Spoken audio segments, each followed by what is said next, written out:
Welcome to the One Year Book of Mormon. A non-Mormon reads through the Book of Mormon. Mosiah 29, Chapter Overview. The final chapter of Mosiah. King Mosiah wishes to give the kingship to his son, and the people choose his son Aaron, but Aaron and all his brothers decline. So the king decides the people should be ruled by judges instead, with the bulk of the chapter discussing the negatives of having kings. Alma the Younger is installed as the first or chief judge, and he is also the chief priest and in charge of the entire church. Though this is a long chapter, there aren't too many individual verses to look at. The overall tenor of this chapter makes me think that Joseph Smith was taking a eulogistic look at George Washington's humble presidency and his stepping down after 2 terms, rather than continuing. He could have been president for life if he had chosen, and combined it with arguments made in the infant United States over the type of government and even the type of leader that the nation should have.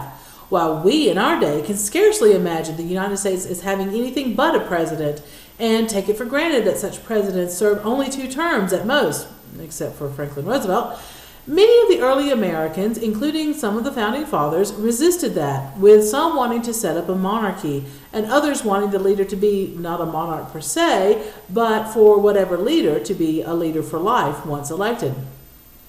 It would be interesting to read through things like the Federalist Papers, and other such still extant arguments and discussions from that time, only some 50 years before the Book of Mormon was written, we must remember, and see if Joseph Smith is here rehashing those arguments against a ruler for life and putting them in the mouth of a George Washington-like character of King Mosiah. Or perhaps George Washington's farewell address at the end of his presidency. Verse 32, which is the final statement from King Mosiah's speech, sounds especially like this: "And now I desire that this inequality, that is, of kings over subjects, should be no more in this land, especially among this my people. But I desire that this land be a land of liberty, and every man may enjoy his rights and privileges alike, so long as the Lord sees fit, that we may live and inherit the land. Yea, even as long as any of our posterity remains upon the face of the land." The use of the word posterity reminds me of the preamble to the United States Constitution, which of course Joseph Smith would have been very familiar with.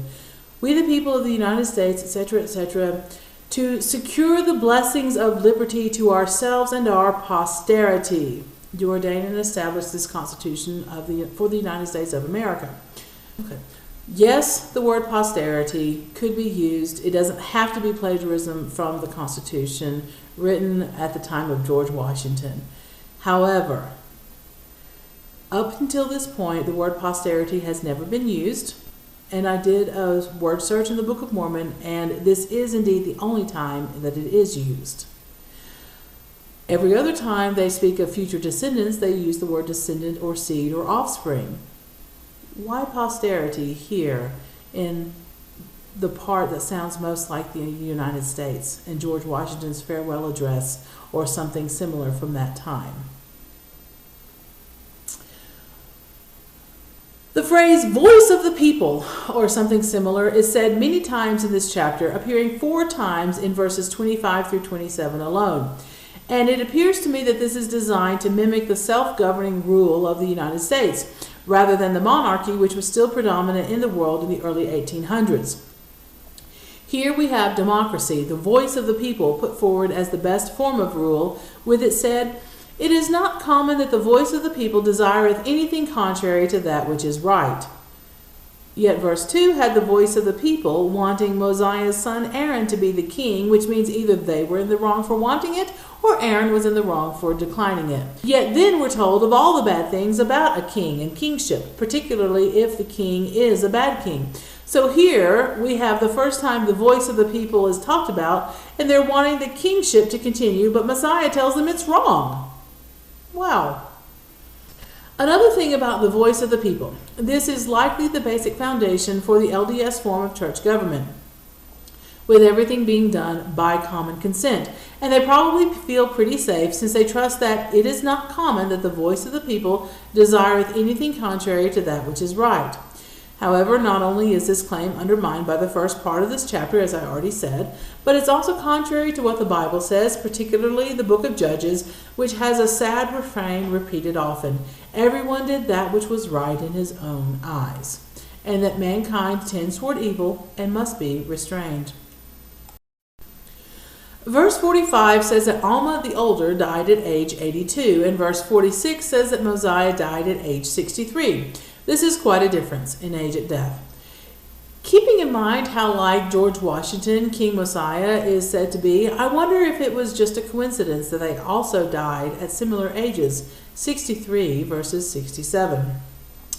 There were several founding fathers who died in their 80s, including Benjamin Franklin at age 84, Thomas Jefferson, who died at age 83.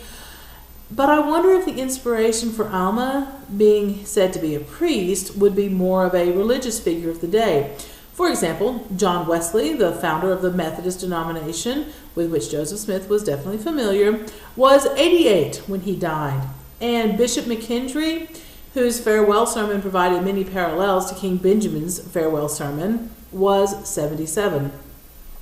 Though there could have been some other preacher of that day, minor to us, perhaps even unknown, but major or well-known to Joseph Smith, or he could have just picked their ages out of a hat. I'll leave it to you to decide whether that pun was intended or not.